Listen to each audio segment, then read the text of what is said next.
to try to understand the implications of the Nernst equation. When we look up the voltages in a table that has standard reaction potentials, what we're looking up is the voltage that is generated when the electrochemical experiment is carried out under standard conditions, by which we mean that the concentration of the aqueous reactants is 1 molar, and if there are any gaseous reactants, their concentration is 1 atmosphere. For example, in a standard hydrogen electrode, the hydrogen is bubbled through at a pressure of 1 atmosphere. But it often happens that chemical reactions take place under non-standard conditions. So how do we calculate the voltage under those conditions, or how do we predict what the voltage will be under those conditions? We're going to use what's called the Nernst equation. But before we get to that, we'll look at the free energy and what its implications are for in electrochemical cells, in an electrochemical cell. We know that the free energy delta G is related to the number of electrons transferred, symbolized by N here, by Faraday's constant, which is the charge on a mole of electrons, and the voltage. And we also know that when the free energy change is negative, or when the voltage is positive, the reaction is spontaneous. If a reaction has a negative voltage, it means it proceeds the other way. You can write it backwards to give it a positive voltage. That's the way it actually goes. And the units are shown here. N is in moles of electrons. Faraday's constant, which is 96,485, is in coulombs per mole. Coulomb is the unit of charge. The mole is the number of electrons in a mole. It's simply a number. And the value of E is in volts, or units of joules per coulomb, because the volt is a combination of 2 units.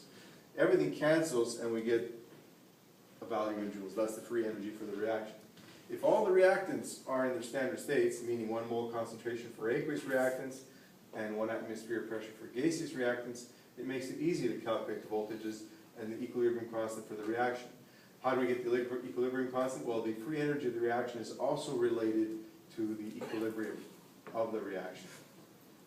It's equal to negative RT log K. R is the gas constant, 8.314 joules per Kelvin mole. Temperature has to be absolute temperature, and then there's the equilibrium.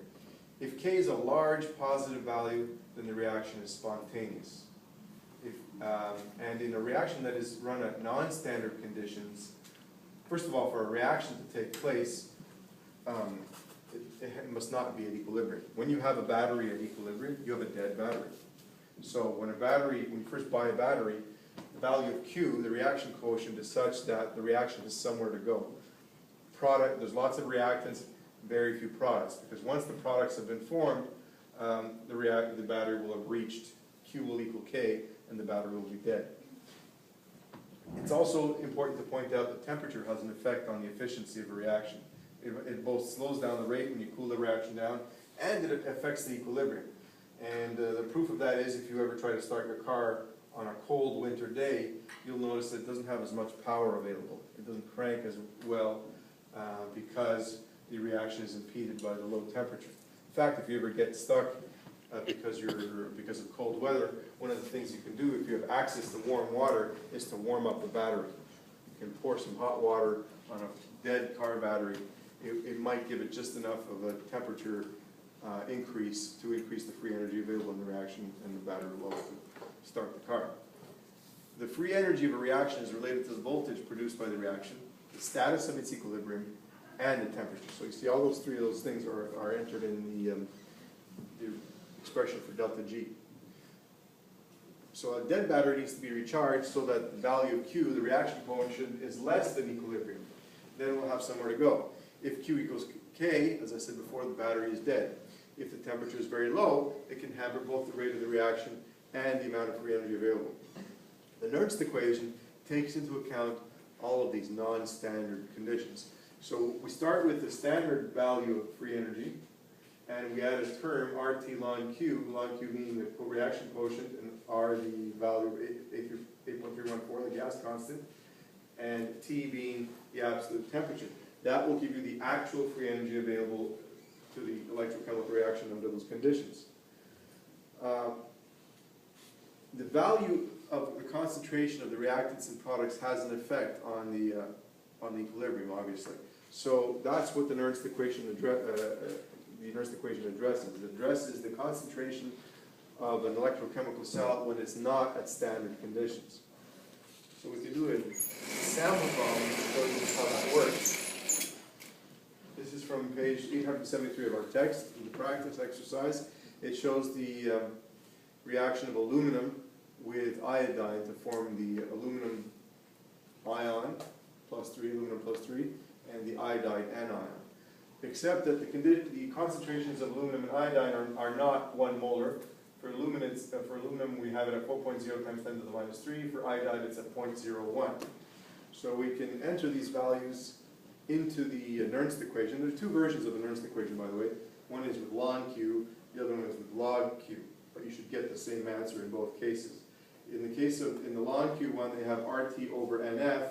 In the log Q version, they simply amalgamate all these numbers into 1 to make 0.0592, and they leave the N, which is the number of electrons that are transferred. The standard voltage for this reaction is 2.2. You can calculate this from the standard reduction potentials that you see listed in the index of any book. We enter the extra term, the values of the extra term. This is the value of R. This is the value of this is the temperature, the absolute temperature, the number of electrons transferred, and the Faraday's constant, sorry. And then the concentrations of the aqueous reactants. We don't enter solids into the equilibrium constant, we remember from our past units. So when we calculate all that together, it adds a little bit more voltage because the conditions are higher. There's a higher concentration than of the reactants, or rather the product concentration is lower, so Le Chatelier's principle predicts that it'll increase the formation of products, more so than it would if these were at 1 molar each, because there's less resistance to the appearance of new products. The calculation is redone here with a different version of the Nernst equation, but it should always give you the same voltage.